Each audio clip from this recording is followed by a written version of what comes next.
on the outside. Got Stormy towards the inside. 3/4 went in 1:10, and Halliday is still there. Halliday is in front by 2. Got Stormy is all out on the outside in second. Then it is Emmaus and Casa Creed. Got Stormy on the outside of Halliday. Halliday and Got Stormy as they come down for the finish. Halliday with a front-running score. Welcome back to another edition of the Racing Rundown here on YouTube. I'm Eric DeCoster. In this edition, we will be previewing the Grade 1 Shadwell Turf Mile Breeders' Cup 1 year in for the Breeders' Cup Mile, your local prep essentially. So whoever wins this race will certainly have a leg up heading into that first weekend in November, Breeders' Cup Day. Very exciting times, truly. Big weekend coming up ahead. This is one of the bigger races that's probably going to be overshadowed by the Preakness, so definitely want to talk about it. We have 11 really quality colts entered, colts and geldings entered in this group, so let's waste no more time. Let's get right into it with the one Casa Creed for Bill Mott. Casa Creed, he hasn't won since last August when he took the Grade 2 Hall of Fame at or National Museum of Racing Hall of Fame at Saratoga. That was a nice win that day, beat a good group. But this year, 0-3, and he's ran 2 good races, one in an allowance, and then last time in the 4-star Dave, he got a Grade 1 placing with that third behind Halliday, who's the next horse we'll talk about in this race, and the runner-up in that race, Got Stormy, won a graded stakes at Kentucky Downs in her last start. So strong form in that race for sure, and he ran really good and beat a couple good horses as well. Some good horses who are also in this race, like Without Parole and Raging Bull. So obviously he was in a very tough race, and he showed a good account of himself there. I just wonder how much he wants to win. He's, even in his career, he's 3 for 14 lifetime. He's won some really nice races when he has won, but he's also lost when maybe he should have won. He's been very, very inconsistent in that regard. I think he'll be one that's not going to run last. That's for sure. But he's also, I think there's just probably better horses in this race. For that reason, I am just slightly against him. The 2 is Halliday. He is your morning line favorite, and rightfully so, coming off that win in the 4-star Dave last time out. He's won 3 of his last 4 of his last 6, all on the grass at around a mile and the 16th. So distance, certainly he's his preferred. Last time out, obviously won that 4-star Dave, that Grade 1, going wire to wire. He set a very slow pace that day, and I wouldn't say that's going to happen this time, but the pace shouldn't be very quick this time. And basically, as long as the pace isn't blazing quick for this guy, he's going to be sticking around late. He is a very impressive, front running colt who just has that ability to take his speed all the way. And like I said, I'm not saying it's going to happen this time, but it certainly is a possibility with how he's been doing this year with his big wins. Luis Saez has ridden him in his last 3 wins in last 4 starts. So great team there. And I mean, even if you go back to his race 3 back, obviously his 4-star Dave was a tough race. You go to his listed stakes 3 back. The runner-up in that race, Aquaphobia, was a Grade 1 winner later on this year I should say, when he took the United Nations, and Social Paranoia, who was 3rd, won the Grade 2 Poker at Belmont. So super strong form. He's been facing the best. He's been beating the best. And he certainly is the rightful favorite in this race. The 3 is Without Parole. Interesting horse here. If you probably know the story if you've heard of this horse. He was a really precocious 3-year-old, won a Group 1 at Royal Ascot at the St. James's Palace at 3, and it seemed like the mile division in the world was his for the taking. Well, he hasn't won since then. He's 0 for 5 since coming to the U.S. He had lost quite a few races in a row after that big Grade 1 Group 1 win, and he's done nothing overly impressive. I'll put it that way. Obviously, his Breeders' Cup run was probably the best race he's ran since coming to the U.S. Being his first start in the U.S. last November. And then all of his races this year, his 4 races, they've been okay, other than the Pegasus, obviously. His 3 last are probably the good ones. They've been okay, but nothing overly impressive. Nothing suggesting he's a win. He's now 12-1, and I really hate to say I'm off of him because I think it's really the Chad Brown effect more than anything, kind of just sneaking in and telling me you don't want to toss this horse, but he truly has given no indication that he is of the level he was early on in his 3-year-old year, and for that reason, I am against him. And he does pick up a new rider, Julian Leperoux, who does ride the Keeneland grass very well, though. The 4, Bowie's Hero, is your defending champion. He hasn't won since taking this race last year at 8-1, but he's ran some good races. Second in the American earlier this year, fourth, beaten just a length and a half in the Eddie Reed behind a pretty good group there. Last time out, finished last in the Old Forester Turf Classic at Churchill Downs. That was a weird run, but he's also probably better at a mile. He's never really ran an excellent race at a mile and an eighth other than his one win at the distance, but other than that, he's been kind of iffy going a mile and an eighth. So the flat mile is certainly more of his comfort zone, and for that reason, I do think he probably improves. And he does have the win last year. Now, I don't know if that was, I don't know. Going into that race, he was not necessarily in form because he was coming off a 5th place finish in his start before that. But he's also had a worse year this year than he did last year leading up to this race. So he's definitely regressed slightly, and he's definitely up there in age now, being a 6-year-old who's ran consistently since his 2-year-old year. So I just feel like he is lost a touch from last year. And while I wouldn't also be surprised to see him run a huge race and finish out a minor spot, I just really don't expect it here. His last 2 runs have been very mediocre.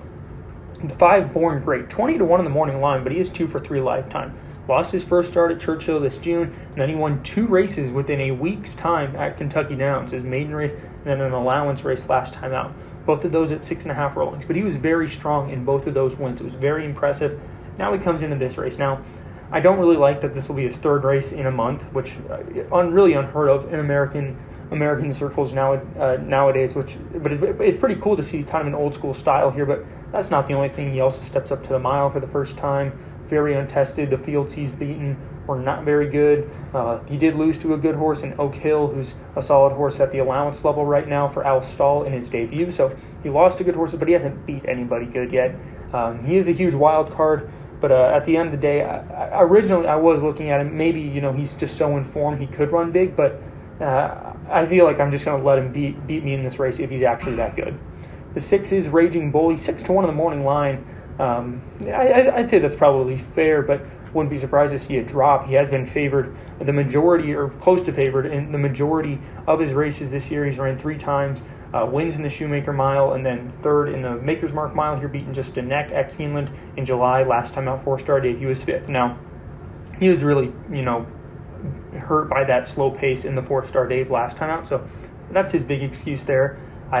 I really don't think nobody that was coming from behind was running on in that race, because Halliday was able to just set it such a slow pace for himself, and nobody was able to finish the job off. The top 3 really kicked on in that group, so that was his undoing. I look past that race. He's had a very strong year. Like I said, I think he's going to take some good money because name factor, and he is been a historically very strong racehorse, always running very well. Just always a question if he can win it. Now, this is a horse I've always also been in the camp of. I feel like a mile and an eighth, a mile and a quarter is probably his best distance.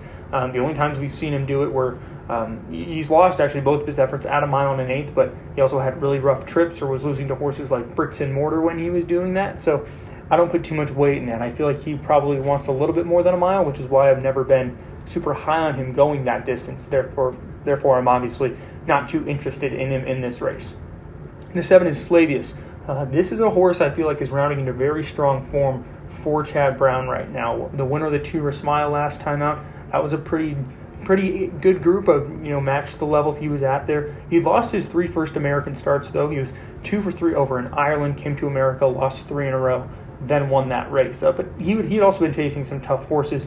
Instilled Regard, obviously one of the better turf horses this year. Last year in December, he lost to him. 2 starts ago, he was 3rd, beaten less than a length, where he didn't have the easiest of go-arounds in a minor stakes at Belmont, but even then lost to 2 stakes winners in the process. And like I said, beaten less than a length, so he ran very strong.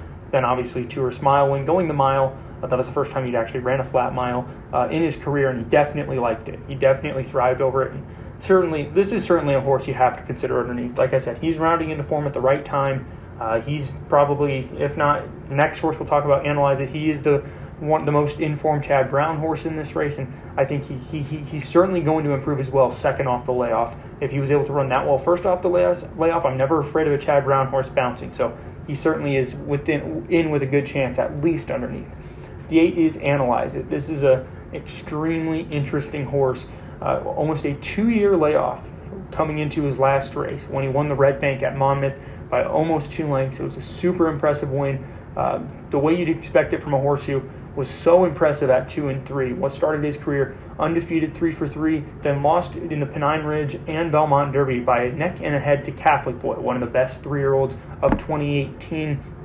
Then dropped a couple efforts, was third, beaten less than a length in the Breeders' Cup Mile to finish up his 3-year-old year. And then, like I said, 2-year layoff, but he came back so nicely in that last race and that win. I think this horse has every chance in the world to win this race. He loves Keeneland. He won the Transylvania here in his third career start in April of 2018 in very impressive fashion. That was one of the most impressive, I think, individual performances in a grass race we've really seen in the last 5 years or so. His only loss at Keeneland came in the Shadwell Turf Mile 2 years ago, but he still ran a very good race, and he was pretty wide throughout, which did not bode well for him. He's going to have a good trip this time around. Gaffleon, we know what he can do on this turf course. He won, actually, the Maker's Mark Mile earlier this year on War of Will, same surface and distance. So we know that it's all coming together very well for Analyze It to run big in this race. The 9 Parlor was actually second in the Maker's Mark Mile earlier this year, beaten a nose, then came back in the Tourist Mile where he was favored. He was 7th, beaten for only 5 lengths, but he was also 7th behind Flavius in that race, and Ivor, another horse who we'll talk about in this group. That was a disappointing effort, considering he'd been so good earlier on this year. So obviously that second in the Grade 1, third beaten only a length in the Wise Dan, second beaten just a neck in May at Churchill Downs behind graded stakes winner Spooky Channel. So that was disappointing. He'd been in really good form leading up to that race. He was coming off about a 2-month break, though. So there is one excuse you can make for him there. He's 0 for 4 at Keeneland, 2 seconds and a third. I don't love the fact he doesn't have a win here because he's been given his opportunities, but he's also ran good races here. So it's not something I can put too much weight into. At least I know he can probably hit the board if you wanted to. Umberto Rispoli is scheduled to ride, and Rispoli's been riding extremely well if you follow that Southern California circuit. And my biggest concern, truly, he's 6-1 in the morning line. That is not good value on this horse. This is a horse you want to look at if he floats up to double digits to maybe hit the board, but A, I don't look at him as a win contender, and B, I don't look at him as a play underneath if he's really going to be around 6-8 to 1. The 10 Spectacular Gem, a pace presence, if anything. He did win 2 in a row this summer at Churchill and at Ellis Park, but the fields he was beating were very sub-quality. When he faced tougher horses like he did in the Turf Classic last time out, he finished 6th behind Digital Age, Factor This, Rock Emperor. So obviously very tough horses. Like I said, when he's been able to get easier groups, he's been really impressive. But the moment he steps up, finds deeper waters, he has faltered. He is going to be a pace presence, if anything, but I don't give him a realistic chance to run big here. And the 11 is Ivor. Like I said, I already mentioned him coming out of that Tourist Mile where he was third, beaten a length and 3/4. That was his third U.S. start. He's originally from Argentina, where he was 3 for 3 and won 2 Group 1s down there before coming to the U.S. Lost his first race here and then won an allowance nicely. I don't give him no chance here, but I also am being realistic and realize he's facing a pretty tough group in here, and therefore I am against him. Pace setup-wise, Halliday's going to be your early leader, but he's going to face pressure from Spectacular Gem and Ivor, as well as likely Parlor, and Analyze It's going to be in a really good stalking position, probably also throwing a Born Great there as well. But I don't think it's going to be a quick pace by any means. Probably 47 and 2, anywhere in that range is what I'm expecting. Not something that's going to hurt the front runners, but not something that's going to greatly benefit the closers either. And then obviously your closers come in the likes of Casa Creed without Parole, Bowie's Heroes up there as well with Raging Bull and Flavius. I'm going to go with Analyze It here. I obviously talked about how it's just been the perfect storm for him leading up to this race. All things pointing in a positive direction. I think he has every chance in the world to find that 3-year-old form in this second start of 2020 and run absolutely huge. So Analyze It on top. We'll use Halliday underneath for second because I think he's just been so consistent this year and he was so nice, and I don't think the pace will hurt him whatsoever. And then underneath, I am going to use the 7 Flavius. Like I said, I think he's not I said he was the second best Chad Brown horse in this race right now in terms of form, and I think he's only on the up and up, even though he is a 5-year-old. So I'm going to go 8-2-7 in this group. It is a very tough group, though. A million ways you can go here. And at the end of the day, I am just here to inform. I'm here to help you as a bettor or someone picking this race, try and find that angle that you might have not seen when you looked at the past performances or you looked at the replays, and help you figure out a way to help you pick that winner and possibly find you some value as well. So that's all I have for you on this preview. We'll see you next time on the Racing Rundown. To go. A biting star at the rail, not done, battling back. It's been a good trip for Analyze It, who swings into action, and Analyze It takes the lead, chased by Megacity. Analyze It streaks away, opens up two, and is home. Analyze It and Joe Bravo winning the Red Bank Stakes with plenty left in the tank.